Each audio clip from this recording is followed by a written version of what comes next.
Next जो हमारी assumption है वो है कि हमारी वस्तुओं की जो वस्तुओं के विनिमय पर किसी प्रकार का नियंत्रण नहीं है, अर्थात स्वतंत्र व्यापार है। दो देशों के बीच में जो अंतर्राष्ट्रीय व्यापार किया जाता है उसके ऊपर सरकार का किसी भी तरह का इंटरफेरेंस नहीं है। तो ये एक स्वतंत्र और मुक्त व्यापार की अवस्था इसको कहा जाता है। नेक्स्ट आता है आपका विभिन्न देशों की रुचियाँ। विभिन्न देशों के अंदर जो रुचियाँ होती हैं वो अलग अलग देशों के अंदर अलग अलग पाई जाती हैं और ओवर द टाइम वो कांस्टेंट रहती हैं। उसके बाद है उत्पादन की समान तकनीक का प्रयोग किया जाता है दोनों राष्ट्रों के अंदर।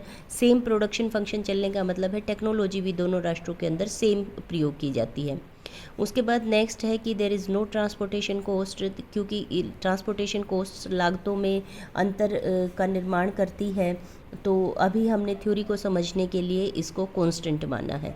उसके बाद है विभिन्न देशों के अंदर विभिन्न साधन संपन्नताएं पाई जाती है। एक्चुअल में थ्योरी इसी पर बेस्ड है।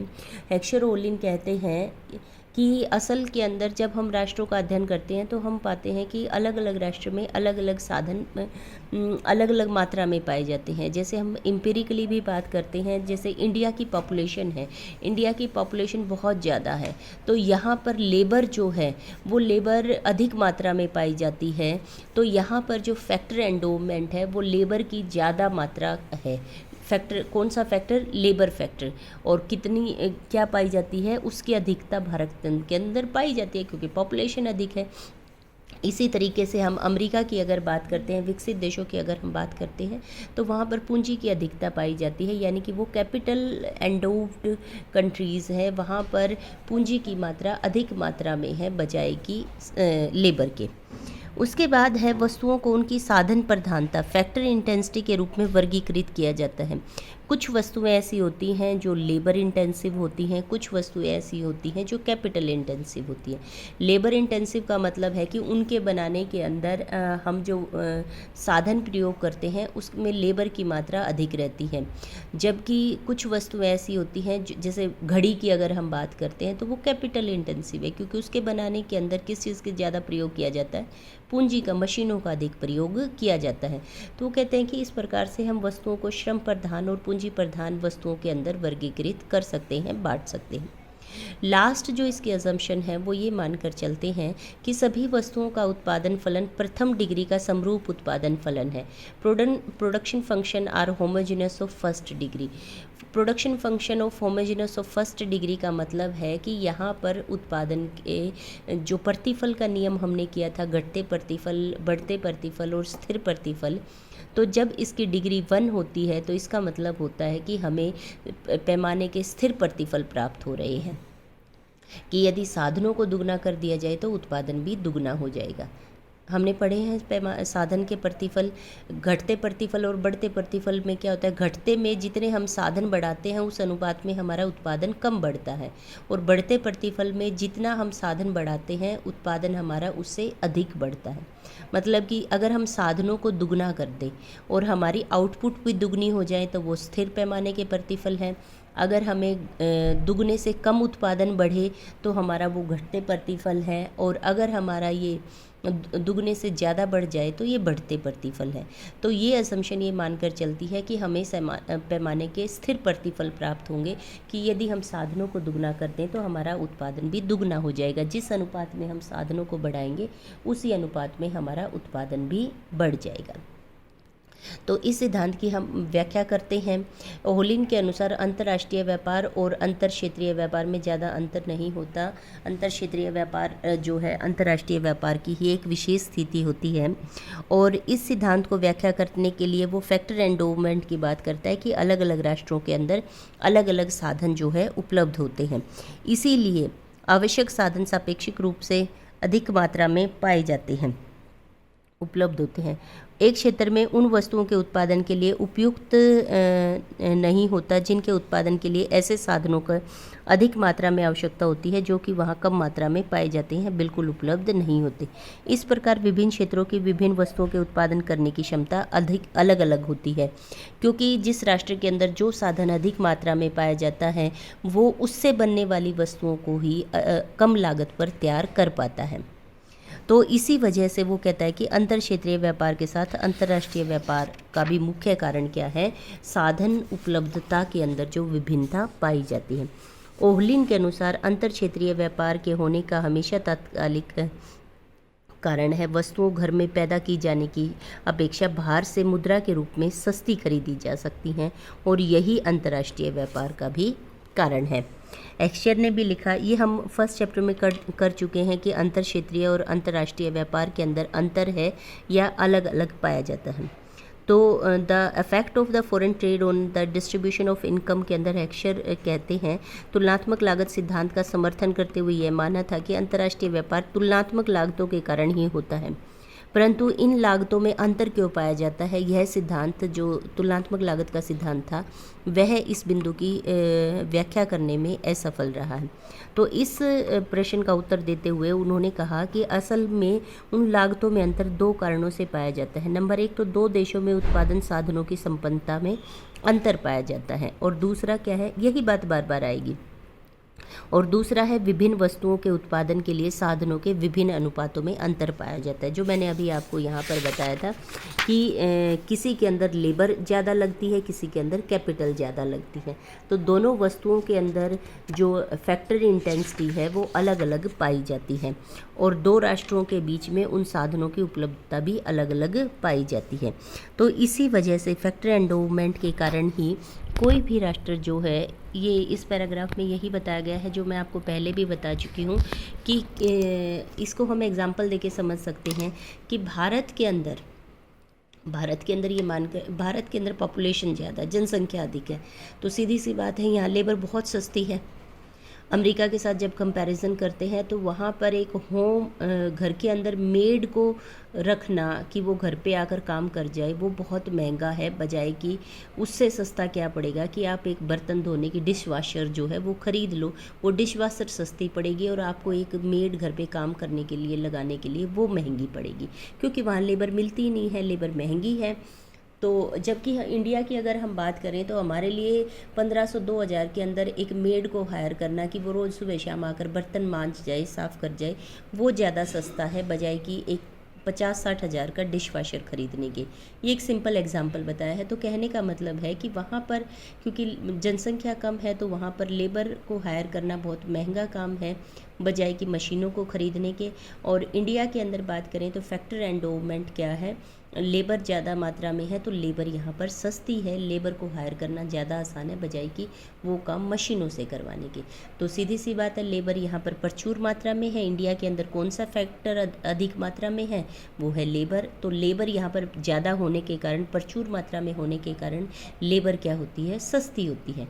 और जब यहाँ पर लेबर सस्ती है तो सीधी सी बात है उन्हीं वस्तुओं का उत्पादन किया जाएगा जिसमें लेबर का प्रयोग ज़्यादा होता होगा, क्योंकि सस्ती लेबर के कारण आपकी लागतें कम आएगी और उस वस्तु का उत्पादन अच्छी मात्रा में किया जा सकेगा, सस्ती दरों पर किया जा सकेगा।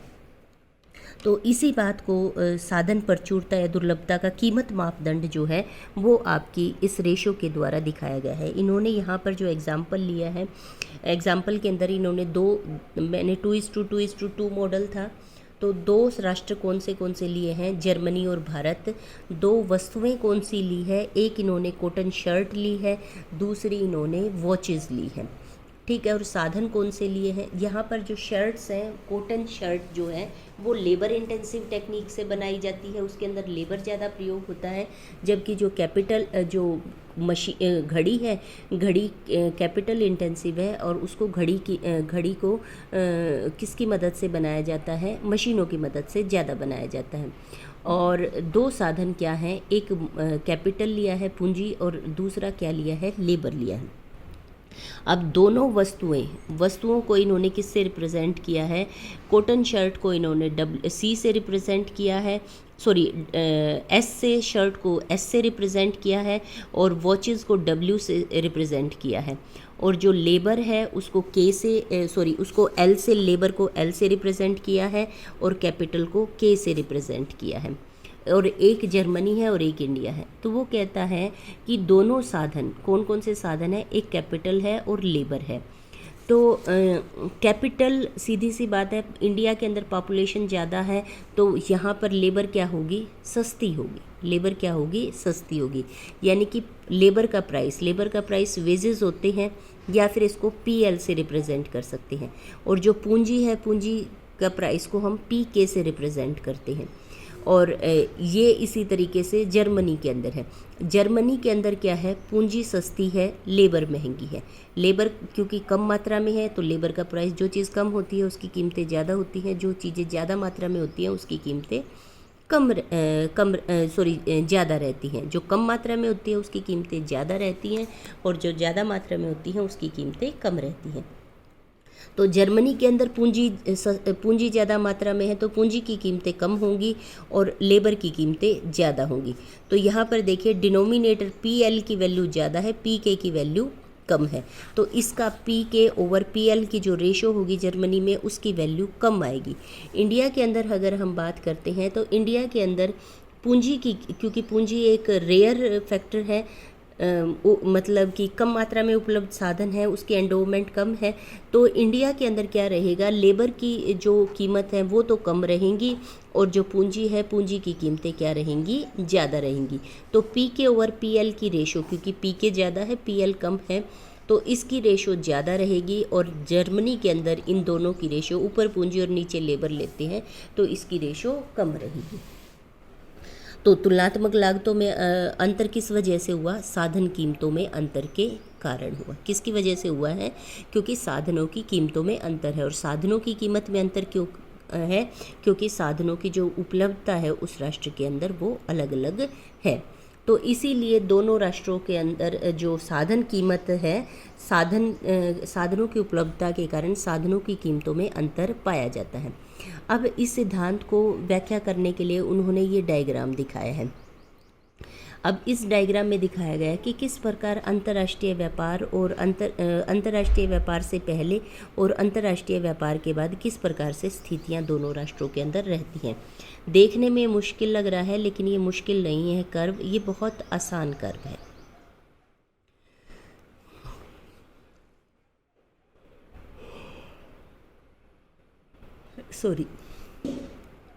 अब इस डायग्राम को समझिए। एक्शर-ओलिन सिद्धांत के अनुसार जर्मनी पूंजी प्रधान वस्तुओं का उत्पादन करेगा, क्योंकि उसके यहाँ पूंजी अधिक मात्रा में है, निर्यात करेगा। और भारत जो है श्रम प्रधान वस्तुओं का अर्थात कमीजों का निर्यात करेगा, क्योंकि कमीजों के उत्पादन में किस चीज़ का प्रयोग होता है, लेबर का। और भारत के अंदर लेबर जो है ज़्यादा सस्ती है, वो चीप है। तो इस सिद्धांत की व्याख्या हम निम्नलिखित चित्र के द्वारा कर सकते हैं। यहाँ पर ओ एक्स एक्सिस पर, ये देखिए ओ एक्स एक्सिस पर हमने एक्स एक्सिस और वाई एक्सिस पर क्या लिए हैं, साधन लिए हैं। एक्स एक्सिस पर हमारा लेबर है और वाई एक्सिस पर कैपिटल है। तो यहाँ पर अब क्या है, लेबर और कैपिटल लेने के बाद क्या है, WW 100 घड़ियों की सम उत्पादक वक्र आइसोक्वेंट है, और SS 100 कमीजों का सम उत्पादक वक्र है। देखिए ये जो है, ध्यान से देखिए, ये SS, ये देखिए SS, ये क्या है, ये शर्ट्स का सम उत्पादक वक्र है। और WW क्या है, ये आपका वो चीज़ का सम उत्पादक। आइसोक्वेंट कर्व हमने किया था ना, आइसोक्वेंट कर्व क्या बताते हैं, आइसोक्वेंट कर्व बताते हैं कि किसी भी वस्तु का उत्पादन दो साधनों की मदद से एक निश्चित मात्रा में किसी भी वस्तु का उत्पादन करने के लिए दो साधनों के विभिन्न कम्बिनेशन, डिफरेंट कम्बिनेशंस प्रयोग किए जा सकते हैं।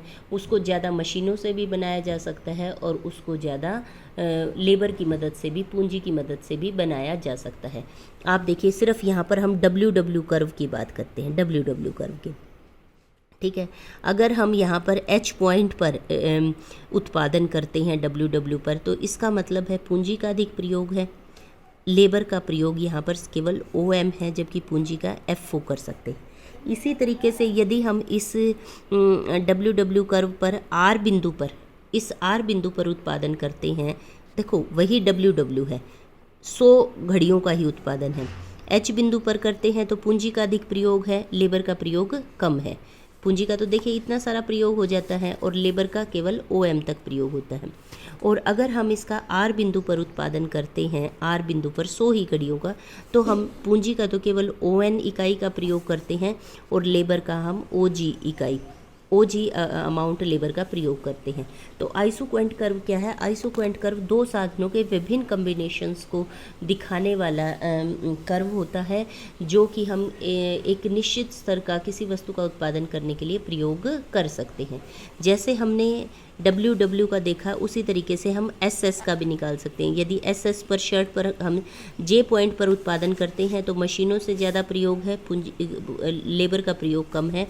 और अगर हम E1 बिंदु पर अगर उत्पादन करते हैं तो हमारा OT तो पूंजी का प्रयोग होता है और OG आपका लेबर का प्रयोग होता है। तो कहने का मतलब ये है कि आइसोक्वेंट कर्व हमें क्या बताते हैं? दो साधनों के विभिन्न कम्बिनेशंस बताते हैं जो एक गिवन लेवल ऑफ आउटपुट, एक वस्तु की एक निश्चित मात्रा को उत्पादित करने के लिए प्रयोग किए जा सकते हैं। हमने पढ़ा है ना, इकोनॉमिक्स चॉइस का होता है, सेक्रेस्टियन चॉइस का कंसेप्ट है कि यहाँ पर साधन सीमित होते हैं, आवश्यकताएं असीमित होती हैं। तो हमारी चॉइसेस को, डिफरेंट कम्बिनेशंस को प्रेजेंट हम आइसोक्वेंट कर्व की मदद से कर सकते हैं। ये वही है जो हम फर्स्ट ईयर में पढ़ के आए हैं, आइसोक्वेंट कर्व। तो यहाँ पर आइसोक्वेंट कर्व के द्वारा एक्चुअल में प्रोडक्शन फंक्शन दिखाया गया है वॉचेस का और आपका शर्ट्स का। तो वो कहते हैं कि जब हम अंतर्राष्ट्रीय जर्मनी की सम लागत रेखाएं, आइसोकोस्ट इक्विलिब्रियम निकालने के लिए हम आइसोकोस्ट लाइन की ज़रूरत पड़ती थी ना हमें। आइसोकोस्ट लाइन AB और CD हैं। अब देखिए ये आइसोकोस्ट, ये तो आपके आइसोक्वेंट कर्व थे जो कॉम्बिनेशन बताते हैं। आइसोकोस्ट लाइन क्या बताती हैं? हमें उन साधनों की कीमत के आधार पर बताती हैं कि हम किस बिंदु पर, हमारा जो प्रोड्यूसर इक्विलिब्रियम कहाँ पर होगा। लागतें देखेगा। जर्मनी के अंदर क्या स्थिति है? जर्मनी के अंदर पूंजी सस्ती है, लेबर महंगी है, तो पूंजी की मात्रा अधिक है। तो यहाँ पर जो आइसोकोस्ट लाइन होगी वो पूंजी की तरफ ज़्यादा होगी, यानी कि A से B और C से D दो आइसोकोस्ट लाइन है।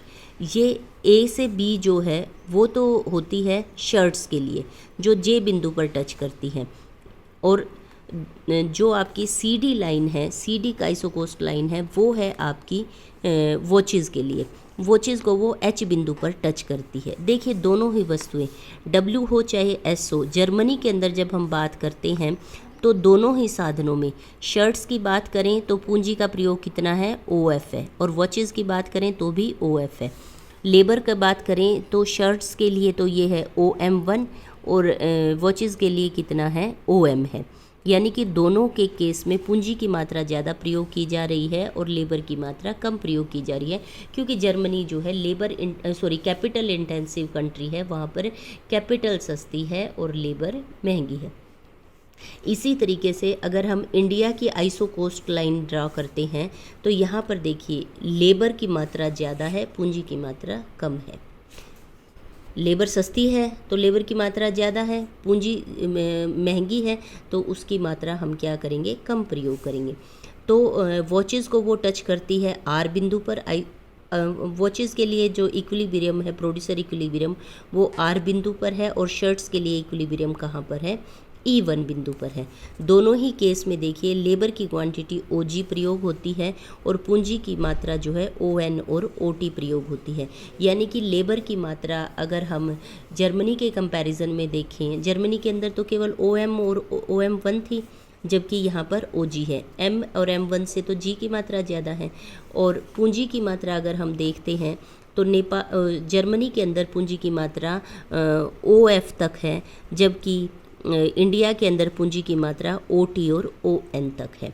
तो कहने का मतलब ये है कि जब दोनों राष्ट्र जब अंतर्राष्ट्रीय व्यापार नहीं करते हैं तो दोनों के अंदर जो लेबर और कैपिटल का कंपोजिशन है वो इस प्रकार से है कि भारत जो है लेबर इंटेंसिव टेक्निक को अडॉप्ट करेगा, जिसमें लेबर की ज़्यादा मात्रा प्रयोग की जाए, क्योंकि उसका इक्विलिब्रियम, उसका प्रॉफिट मैक्सिमाइज यहाँ होता है, जबकि जर्मनी का जो प्रॉफिट मैक्सिमाइजेशन वहाँ होता है जहाँ पर पूंजी की मात्रा को अधिक प्रयोग किया जाता है।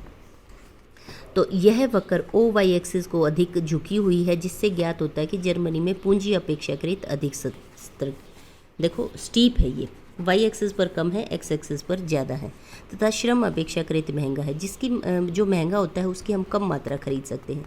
इसी प्रकार भारत में सम लागत रेखाएं P1 और Q1 है, P2 और Q2 है, P2 Q2 P1 Q1 है। ये रेखाएं एक्स एक्सिस की ओर अधिक झुकी हुई हैं। इससे ज्ञात होता है कि भारत में श्रम अपेक्षाकृत अधिक सस्ता तथा पूंजी अपेक्षाकृत अधिक महंगी है, और ये दोनों रेखाएं समानांतर भी है। इसके द्वारा कीमत अनुपात बराबर होता है। इंडिया के अंदर वॉचेज़ और शर्ट्स के लिए, और जो जर्मनी है उसके अंदर जो है शर्ट्स और वॉचेज़ के लिए। ठीक है, तो OP1 by OQ1 is equal to OP2 by OQ2। तो ये जो दोनों लाइंस का स्लोप है, ये बटे में ये पैरेलल है ना, तो ये वाला जो एंगल होगा इनका सेम बनेगा। टेंजेंट थीटा की वैल्यू दिस बाई दिस और दिस बाई दिस दोनों करेंगे तो ये जो गैप है दोनों का बराबर होगा, और इनकी रेशो जो है वो क्या आएगी, वो सेम आएगी। ठीक है, तो ये इसी के द्वारा यही बता रखा है। पैरेलल लाइंस होने के कारण इन दोनों लाइंस का स्लोप, बजट लाइंस का स्लोप कांस्टेंट आएगा, इक्वल आएगा। उसके बाद बात करते हैं सम उत्पादक रेखा आइसोक्वेंट WWSS केवल एक बिंदु ई बिंदु पर ही एक दूसरे को काट रही हैं। दोनों आइसोक्वेंट कर्व जो हैं दोनों एक दूसरे को कहाँ पर कट कर रहे हैं, ई बिंदु पर कट रहे हैं। तो इसका मतलब यह है कि साधन गहनता का कोई व्युत्क्रम अथवा बदलाव, नो रिवर्सल फैक्टर इंटेंसिटी नहीं है, अर्थात घड़ियाँ दोनों देशों में पूंजी प्रधान है और कमीजें दोनों देशों के अंदर श्रम प्रधान है। यह निष्कर्ष हेक्सcher-ओलिन सिद्धांत की इस मान्यता पर आधारित है कि दोनों देशों के अंदर घड़ियों और कमीजों का उत्पादन एक समान है। सम उत्पादक वक्र क्या है, आइसोकोस्ट लाइन है, ये मैं आपको फर्स्ट ईयर में भी करवा चुकी हूँ और अभी भी मैं आपको बता चुकी हूँ। तो अब ये कहता है कि इस चित्र से ज्ञात होता है कि जर्मनी में घड़ियों की सम लागत रेखा CD घड़ियों की सम उत्पादक वक्र WW को H बिंदु पर स्पर्श कर रही है। अतः जर्मनी के लिए 100 घड़ियों का उत्पादन लागत कितना है, OF पूंजी है और OM श्रम है। OF पूंजी है और OM श्रम है। और इसी तरीके से शर्ट्स का OF पूंजी है और OM1 श्रम है। और इंडिया के अंदर अगर हम बात करते हैं तो दोनों के अंदर पूंजी तो OG है, श्रम तो OG है, और वॉचेज़ के लिए ON जो है पूंजी लगती है, और शर्ट्स के लिए OT, क्योंकि शर्ट्स ये है ना E1 पर है, तो ये आपकी कहाँ पर है, OT है।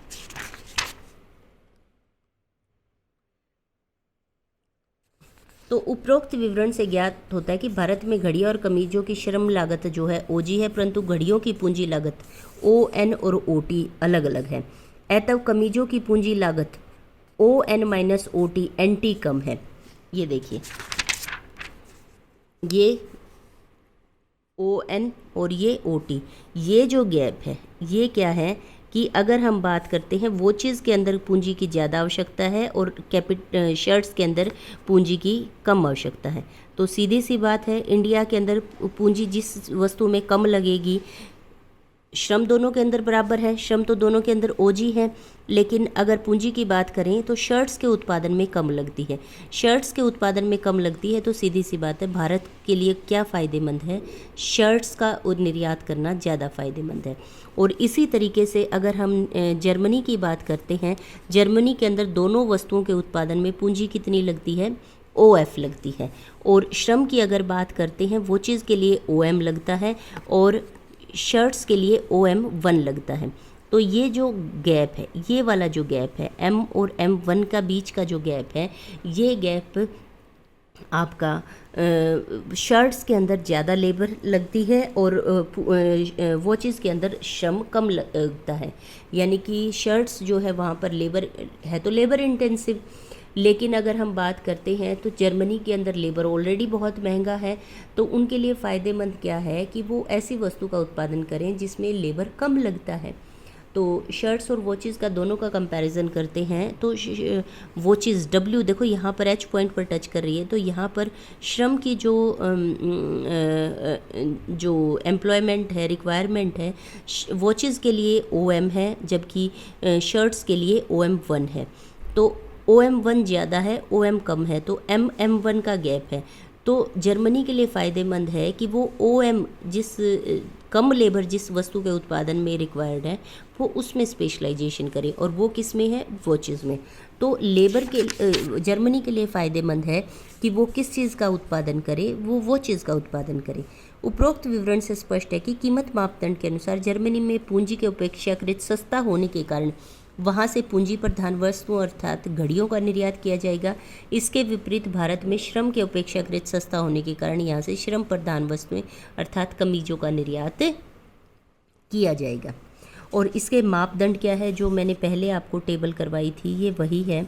इंडिया के अंदर जो हमने ये वाला जो इक्वेशन की थी ये बिल्कुल सेम इसी चीज़ को एक्सप्लेन किया गया है।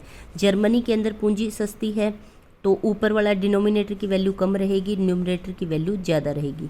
भारत के अंदर जो है ये मात्रा दी हुई है, क्वांटिटी दी हुई है।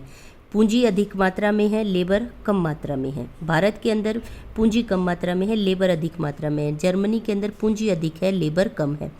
तो क्वांटिटी वाइज तो पूंजी की मात्रा अधिक है तो जर्मनी की ये रेशो ज़्यादा होगी भारत से। और जब इनकी कीमतों की बात करेंगे, इन दोनों साधन की कीमतों की बात करेंगे, पूंजी ज़्यादा मात्रा में है तो पूंजी की कीमत कम रहेगी। तो यही रेशो, ये क्या है, यहाँ पर दोनों की मात्रा के रूप में दिखाई गई है और यहाँ पर दोनों की कीमतों के रूप में दिखाई गई है। अगर कीमतों की बात करेंगे तो ये रेशो भारत के अंदर ज़्यादा है, और मात्रा की बात करेंगे तो जर्मनी के अंदर ये रेशो ज़्यादा है, क्योंकि जर्मनी के अंदर पूंजी की उपलब्धता अधिक है। और इसी बात को ये PPC के रूप में दिखाता है। यहाँ पर इंटरनेशनल ट्रेड किस प्रकार से किया जाएगा। इंडिया का जो PPC है वो II से दिखाया जा रहा है, क्योंकि शर्ट्स की उत्पादन इंडिया के अंदर ज़्यादा होगी, क्योंकि शर्ट्स जो हैं इंडिया के अंदर लेबर इंटेंसिव है और लेबर ज़्यादा है। तो सीधी सी बात है कि ये क्या करेंगे, लेबर शर्ट्स का उत्पादन ज़्यादा करेंगे। देखो शर्ट्स जर्मनी का PPC जो है GG है, इधर देखिए GI से ऊपर है, क्योंकि जर्मनी जो है वॉचेज़ का उत्पादन ज़्यादा करेगा। तो वॉचेज़ की इंडिया के अंदर जितना संसाधनों की उपलब्धता से उत्पादन किया जा सकता है, जर्मनी उससे ज़्यादा उत्पादन कर सकता है। OI से OG अधिक है, ठीक है। और इधर देखिए यहाँ पर G1 और I1 का कंपैरिजन करते हैं तो I1 आगे है, G1 पीछे है। यानी कि सारे संसाधनों का प्रयोग करके अगर जर्मनी शर्ट्स का उत्पादन करता है तो वो भारत की तुलना में कम उत्पादन कर पाएगा, क्योंकि जर्मनी के अंदर लेबर जो है वो कम है, ठीक है। तो जर्मनी जो है शर्ट्स का उत्पादन ज़्यादा नहीं कर पाएगा। तो ये क्या है, दोनों देशों के PPC हैं, प्रोडक्शन पॉसिबिलिटी कर्व, कि उपलब्ध संसाधनों से कोई भी राष्ट्र वस्तुओं का कितना उत्पादन कर सकता है। तो ये इंडिया का है II, और GG क्या है, ये नेपाल का, जर्मनी का है। और ये जो डॉटेड लाइन दिखाई दे रही है, एक P1 है जो जर्मनी वाले इंडिफरेंस कर्व PPC को टच करती हुई जा रही है, और एक P2 है जो II कर्व के टेंजेंट है। ये क्या दिखाती हैं, ये डोमेस्टिक एक्सचेंज रेशो दिखाती हैं कि देश के भीतर जो P1 है वो आपकी जर्मनी की दिखा रही है, और P2 क्या है वो आपकी इंडिया की दिखा रही है। तो प्रोडक्शन पॉसिबिलिटी जो लाइंस होती हैं, ये जो लाइंस हैं ये क्या दिखा रही हैं, उनकी एक्सचेंज लाइंस दिखा रही हैं। जर्मनी की जो है वो ज़्यादा खड़ी ढाल वाली है, जितना खड़ा होता है स्लोप, ये वाला जो एंगल होता है वो जितना ज़्यादा होता है वो उतनी ही स्टीप होती है। ये वाला एंगल जो है P1 का एंगल ज़्यादा है, और P2 का एंगल, ये वाला जो कोण हम इन लाइंस का बनाएंगे, ये वाला कोण, ठीक है, ये वाला कोण देखने से ही पता लग रहा है कि P1 का एंगल ज़्यादा है, P2 का एंगल कम है। तो यानी कि इंडिया की ज़्यादा फ्लैट है और जर्मनी की ज़्यादा खड़ी हुई है। तो P2 लाइन ज़्यादा, इसका मतलब क्या है, इसका मतलब ये है कि आपकी इंडिया के अंदर लेबर इंटेंसिव प्रोडक्ट्स का प्रोडक्शन ज़्यादा आसानी से किया जा सकता है, जबकि जर्मनी के अंदर कैपिटल इंटेंसिव का किया जा सकता है। अब वो निर्यात कितना करेंगे वो डिपेंड करता है, जर्मनी कितनी वॉचेस का निर्यात करेगा वो अपने बनाने के हिसाब से तय नहीं करेगा, उसका पता इससे लगेगा कि भारत के अंदर वॉचेस की डिमांड कितनी है। अगर ज़्यादा डिमांड है तो वो ज़्यादा निर्यात कर पाएगा, अगर कम डिमांड है तो कम निर्यात कर पाएगा। और इसी प्रकार भारत की कमीजों का निर्यात तभी करेगा जब कमीजों की घरेलू मांग उसके उत्पादन से कम होगी। यानी कि देश के अंदर 80 शर्ट्स की डिमांड है और 100 शर्ट्स का भारत उत्पादन कर रहा है, तो वो 20 शर्ट्स का एक्सपोर्ट तभी कर पाएगा जब इंडिया के अंदर सिर्फ 80 शर्ट्स खपत होगी, 20 शर्ट्स बच जाएंगी। ठीक है, तो सरप्लस सप्लाई होगी तभी वो एक्सपोर्ट कर पाएंगे, अदरवाइज़ वो राष्ट्र एक्सपोर्ट नहीं कर पाएंगे।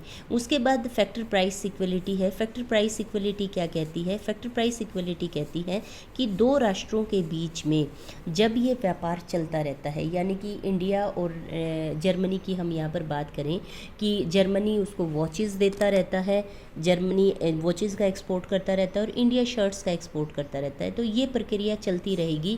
कब तक चलती रहेगी कि धीरे धीरे करके क्या होगा कि जर्मनी इंडिया के अंदर इतनी वॉचेस भेज देगा, वॉचेस के रूप में वो वहाँ की पूंजी यहाँ पर निर्यात कर रहा है एक तरीके से, और धीरे धीरे करके क्या करेगा कि इतनी वॉचेस इंडिया के अंदर आ जाएंगी, यानी कि वहाँ की पूंजी यहाँ पर आ जाएगी कि भारत के अंदर जो पूंजी शॉर्ट थी लेबर की तुलना में, उसकी मात्रा जो है धीरे धीरे करके बढ़ जाएगी।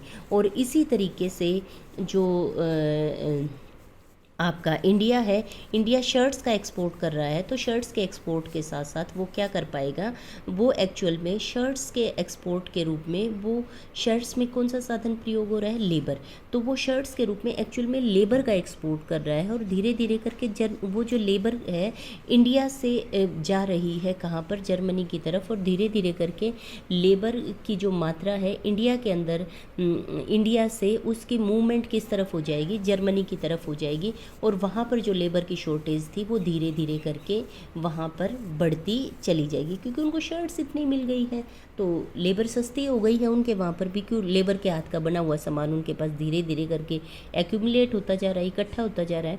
तो हेक्सचर ओलिन कहते हैं कि धीरे धीरे क्या होगा, वस्तुओं के रूप में असल में हम साधनों का एक्सपोर्ट कर रहे होते हैं, और धीरे धीरे करके जिस राष्ट्र में पहले जिस साधन की शॉर्टेज होती है वो धीरे धीरे करके बराबरी की तरफ आ जाती है। और यही आपकी हेक्सचर ओलिन थ्योरी है। इसके बाद इसके क्रिटिसिज्म है। क्रिटिसिज्म बहुत आसान है, जैसा कि हम इसको कर चुके हैं। ये एक ही लेक्चर का टॉपिक है, कोई ज़्यादा लंबा चौड़ा टॉपिक नहीं है, तो आज हम इसको ख़त्म कर लेंगे। हेक्सचर ओलिन सिद्धांत की श्रेष्ठता या परंपरावादी सिद्धांत या आधुनिक सिद्धांत की तुलना अगर हम करते हैं तो परंपरावादी सिद्धांत कहता है कि दो राष्ट्रों के बीच में जो लागतों में अंतर पाया जाता है उसकी व्याख्या करता है, जबकि आधुनिक सिद्धांत उन तुलनात्मक लागतों के का कारण क्या है उसकी व्याख्या करता है, जैसा कि मैं पहले बता चुकी हूँ।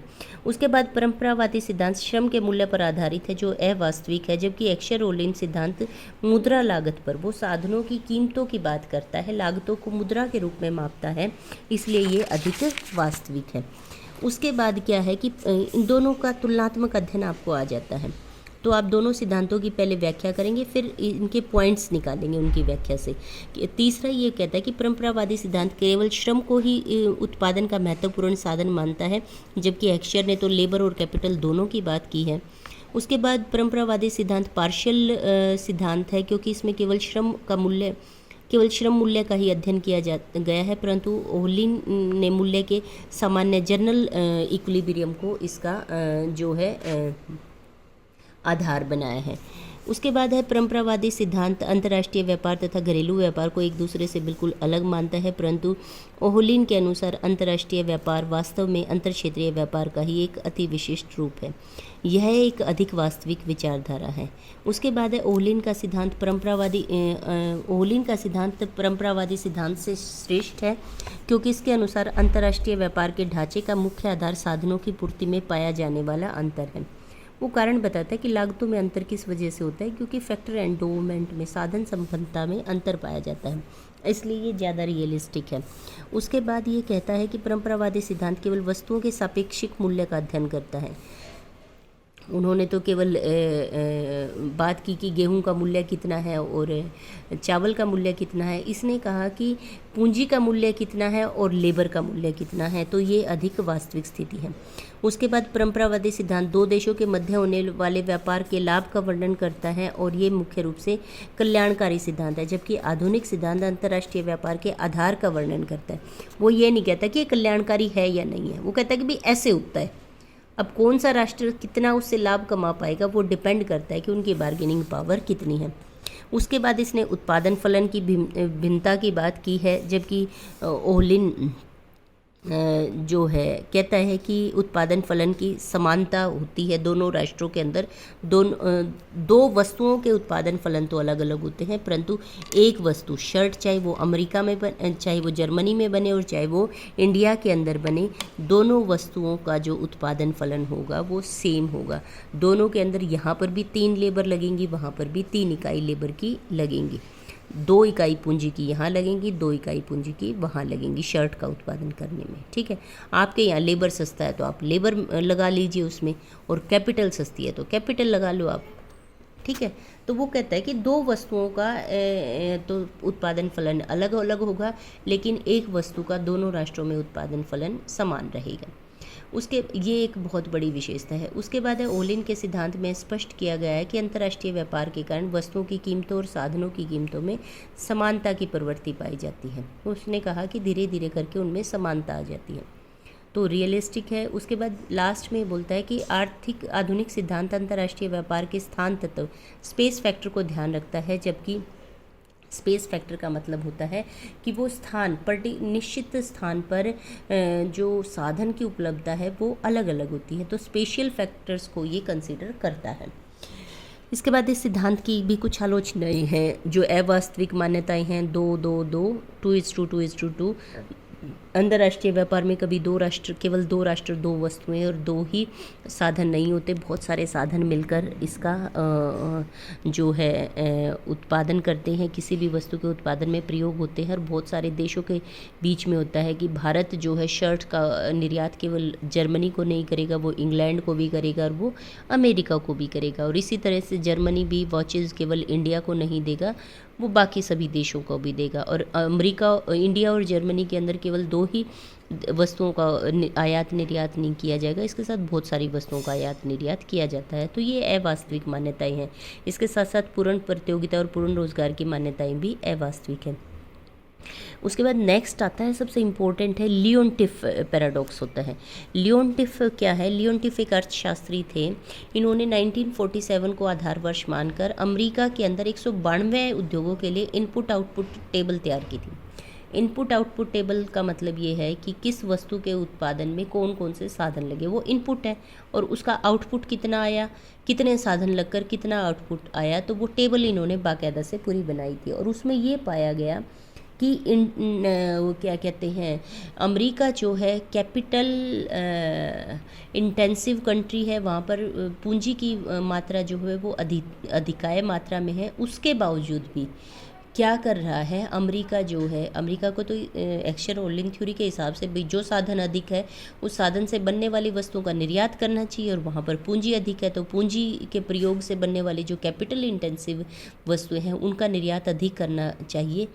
लेकिन जब वास्तव में आंकड़े इकट्ठे किए तो उन्होंने ये पाया कि असल के अंदर अमेरिका जो है पूंजी प्रधान राष्ट्र होने के बावजूद भी पूंजी प्रधान वस्तुओं का आयात कर रहा है, और लेबर सेक्रेसिटी के बावजूद भी जहाँ वहाँ पर लेबर की कमी है और लेबर से बनने वाली वस्तुओं का उसे आयात करना चाहिए नहीं, लेकिन वो क्या कर रहा है, लेबर से बनने वाली वस्तुओं का निर्यात कर रहा है। तो लियोनटिफ पैराडॉक्स ने जो इसकी एक्शर-ओहलिन थ्योरी की जो मान्यता थी उसको गलत साबित किया। उसके बाद बात कीजिए अगत्यात्मक सिद्धांत। ये एक स्टैटिक थ्योरी है। स्टैटिक थ्योरी से केवल ये ज्ञात होता है कि किसी एक निश्चित बिंदु पर, स्टैटिक होती है जो समय के साथ बदलाव नहीं होता, क्योंकि चीज़ें तो इकोनॉमी के अंदर तो चुटकी बजाती ही चेंज होती चली जाती हैं, लेकिन ये उन बदलती परिस्थितियों को कंसीडर नहीं कर रहा है कि किसी देश में साधनों की क्या स्थिति है, परंतु इसे यह ज्ञात नहीं होता कि उत्पादन दशाओं में परिवर्तन होने पर अर्थव्यवस्था का विकास किस प्रकार से होगा। भाई हमने ऐसी टेक्नोलॉजी खोज ली है कि जिसमें पूंजी कम लगती है, तो फिर भी क्या हम वो चीज़ का ही इंपोर्ट करते रहेंगे? तो इन व्यवस्थाओं के बारे में उसने कोई बात नहीं की। वो टाइम विशेष पर कहता है कि आपके पास जो साधन अधिक मात्रा में, आप उससे बनने वाली वस्तुओं का निर्यात कीजिए, सिंपल इज़ दैट। वो कहता है कि अगर टेक्नोलॉजी चेंज हो गई और मैंने कोई ऐसी टेक्नोलॉजी खोज लिया कि भाई मैंने वॉचेज़ को भी लेबर इंटेंसिव बना दिया या लो कैपिटल इंटेंसिव बना दिया, तो क्या फिर भी मैं वॉचेज़ का ही इंपोर्ट करता रहूँगा? तो इस बारे में ये सिद्धांत कुछ नहीं कहता। उसके बाद ये आंशिक संतुलन विश्लेषण है कि जैसा कि क्लेम किया गया था, हमने पढ़ा कि ये सामान्य संतुलन का आधार है कि सामूहिक रूप से दोनों राष्ट्रों के अंदर दोनों वस्तुओं के उत्पादन को कंसीडर करता है। वास्तव में ऐसा नहीं है। ये पूरा जो है जनरल इक्विलिब्रियम नहीं है, ये पार्शियल इक्विलिब्रियम है। पार्शियल और जनरल इक्विलिब्रियम की कंसेप्ट इकोनॉमिक्स में काफ़ी यूज़ की जाती है। पार्शियल इक्विलिब्रियम तो होता है लॉ ऑफ डिमांड, उसमें हमने कहा कि अन्य बातें समान रहने पर एक वस्तु की जब कीमत बढ़ती है तो उसकी मांगी गई मात्रा घट जाती है। तो वो जो अन्य बातें समान रहने पर जब हम किसी भी व्यवस्था का संतुलन निकालते हैं तो वो पार्शियल इक्विलिब्रियम होता है। जनरल इक्विलिब्रियम होता है जब हम पूरी बाजार का, सभी वस्तुओं का, सभी साधनों का, पूरे बाजार के अंदर सारी चीज़ों का एक साथ और सभी कंज्यूमर का एक साथ इक्विलिब्रियम निकालते हैं, तो वो जनरल इक्विलिब्रियम होता है। उसमें MNP इक्विलिब्रियम होता है, 2 to 2 नहीं रहता, उसमें MNP इक्विलिब्रियम होता है। M वस्तुएं, N साधन और P जो है लोगों का एक साथ इक्विलिब्रियम हम उसमें निकालते हैं, तो वो जनरल इक्विलिब्रियम होता है। तो हालांकि इसने 2 to 2 करके 2 into 2 into 2 करके इसको जर्नलाइज करने की कोशिश की है, लेकिन वास्तव में ये जर्नलाइज नहीं हो पाया। उसके बाद है साधन समरूप नहीं होते। इसने मानना है कि लेबर की सभी इकाइयाँ समरूप होती हैं या पूंजी की सभी इकाइयाँ समरूप होती हैं, ऐसा नहीं होता। हम डिमिनिशिंग मार्जिनल प्रोडक्टिविटी का सिद्धांत जानते हैं कि जैसे जैसे किसी भी साधन की अधिकाधिक इकाइयों का प्रयोग किया जाता है तो उनसे प्राप्त उनकी जो सीमांत उत्पादकता होती है वो घटती चली जाती है। साधन की सभी इकाइयाँ समरूप नहीं होती। उसके बाद है वस्तु कीमत निर्धारण के असंगत तर्क, illogical argument of determination of goods prices. Vision holds के अनुसार ओलिन का यह तर्क असंगत है कि वस्तुओं की कीमतों का निर्धारण साधनों की कीमतों के द्वारा नहीं होता, बल्कि साधनों की कीमत का निर्धारण वस्तुओं की कीमतों के द्वारा होता है। उसके बाद है उपभोक्ता की रुचि स्थिर नहीं रहती, जैसा कि इसमें मानना है। टाइम इन्फ्लुएंस होता है, फैशन चेंज होते रहते हैं, टेक्नोलॉजी चेंज होती रहती है, एज के साथ भी लोगों की जो टेस्ट होते हैं वो चेंज होते जाते हैं, तो वो कॉन्स्टेंट नहीं रहते। उसके बाद है सीमित व्याख्या, ये एक लिमिटेड है।